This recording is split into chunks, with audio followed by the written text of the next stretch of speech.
Dans la Parashat Vaïtranan, on parle des villes de refuge. C'est des villes qui étaient faites exprès pour des hommes qui ont tué des meurtriers. Meurtriers par inadvertance et même parfois en faisant exprès.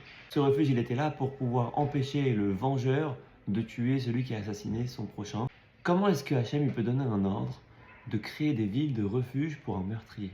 La Torah vient de dire que chaque juif est indépendamment de ses actes un enfant d'Hachem. On ne laissera personne sur le côté. Ces villes de refuge, elles étaient indiquées par des panneaux au coin des rues pour nous dire Miklat, Miklat. Allez là-bas, il y a un Miklat, il y a un refuge. De la même manière, nous aussi, le Sahara veut parfois nous attaquer, parfois même nous tuer. Et donc on va aller vers ces villes de refuge et suivre ces panneaux indicateurs qui nous disent Miklat, Miklat, va vers le refuge. Ce refuge, c'est notre Torah. Non seulement la Torah est un refuge pour nous en tant qu'individus, mais aussi en tant que peuple. On a tous besoin d'être réfugiés dans cette Torah.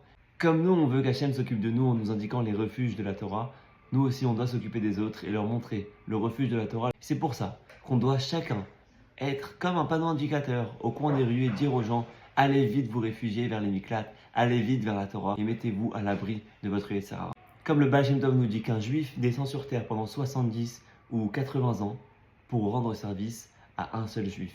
On parle de ça matériellement et encore plus spirituellement. Chaque juif a une part dans ce travail d'indication. Et si chacun fait sa part du travail, on arrivera très sûrement, très vite, à la Géoula. Good Shabbos.